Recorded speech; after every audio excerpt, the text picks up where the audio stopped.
Hello everyone, আমি পায়েল। আমার নতুন চ্যানেলে আপনাদের সবাইকে স্বাগতম। আজ নিয়ে এসেছি একটি নতুন ব্লগ। আজ রোববার সন্ধেবেলা বাড়িতে দুজন অতিথি এসছেন। এবার শীতের সন্ধে কি বানাবো ভাবতে ভাবতেই হঠাৎ মনে পড়লো যে ফ্রিজে বড় বড় লঙ্কা আছে। আরে না না, ভয় পাবেন না, ওই ঝাল লঙ্কা না, যেগুলো অনেকটা ক্যাপসিকামের মতো হয়, খুবই বড় বড় লঙ্কা। সেইগুলোকে মোটামুটি বার করে ফ্রিজ থেকে একটু ধুয়ে দুচালা করে করে রেখে দিয়েছি। এইবারে ভাজার যে ব্যাটারটা সেটা আমরা বানিয়ে নিচ্ছি। প্রথমে বেসন নিয়ে নিয়েছি, এবার পরিমাণ মতো নুন, পরিমাণ মতো হলুদ আর একটু আদা গ্রেট করে নিয়েছি। একটু কালো জিরে চাইলেও দিতে পারেন আপনারা, আবার না দিলেও চলে। আমি একটু কালো জিরে দিই মাঝে মাঝে ভাজার মধ্যে। এবার সাথে কাঁচা লঙ্কা একদম ছোট্ট ছোট্ট করে কুচিয়ে নিচ্ছি।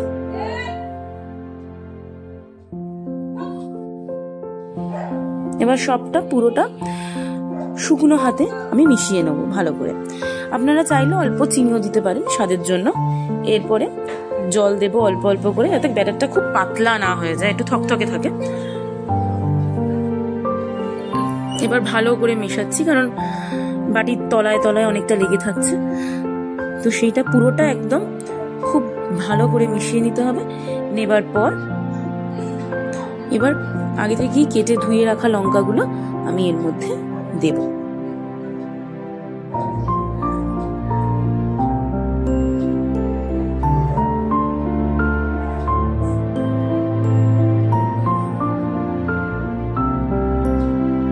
এবার লঙ্কাগুলো দেখতেই পাচ্ছেন দুচালা করেছি, মানে এক একটা লঙ্কা দুটো করে টুকরো হবে মধ্যিখান থেকে। এগুলো আমি সব এতগুলো ঢুকে গেল এর মধ্যে। যদি ব্যাটার আরো বেঁচে যায় তাহলে পরে আমি সেইটা দিয়ে আরো কয়েকটা আছে সেগুলো নিয়ে নেব। ভালো করে ভেতরে ব্যাটারটা যেন ঢোকে। এবার লঙ্কাটা চেলা করার পরে মধ্যিখানে দেখবেন একটু ফাঁক মতো হয়ে আছে। এবার সেগুলোর মধ্যে ভালো করে বেসনের যে ব্যাটারটা সেটা যেন পুরোটা ভালো করে লেগে যায়।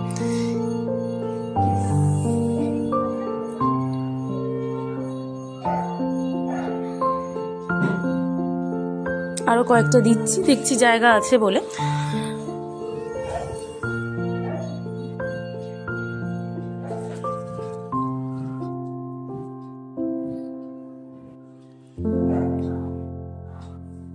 এবারে কড়াইটা গরম করে নিয়েছিলাম আগেই, এবার একটু তেল দেবো। যেহেতু ননস্টিক কড়াই, খুব বেশি হাই ফ্লেমে করব না, লো বা মিডিয়াম ফ্লেমেই রাখি। এখন মিডিয়াম ফ্লেমে রেখেছি। রেখে একটু তেলটা দিলাম, দিয়ে তেলটা চারদিকে একটু লাগিয়ে নেবো। নেওয়ার পর একটু হাত দিয়ে চেক করে নিচ্ছি আমি যে গরম হয়েছে কিনা ঠিক মতো। এরপরে একটা একটা করে লঙ্কা আমি এর মধ্যে ছেড়ে দেবো। দেখুন প্রত্যেকটা দিক খুব ভালো করে ব্যাটারটা লেগেছে। এটা খুব চটপট হয়ে যায়, মানে বাড়িতে কেউ এলে হঠাৎ করে, মানে আপনাকে ভাবতেই হবে না যে স্ন্যাক্স কি দেবো। এটা যেমন সুন্দর খেতে হয় আর দারুণ সুন্দর লাগে। সন্ধ্যেবেলা গরম গরম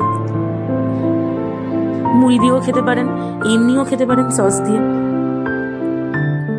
এবার একটু চাপা দিয়ে রেখেছি। এইবার দেখুন গরম গরম আমাদের স্ন্যাক্স রেডি। এবার সস দিয়ে আপনি পরিবেশন করুন।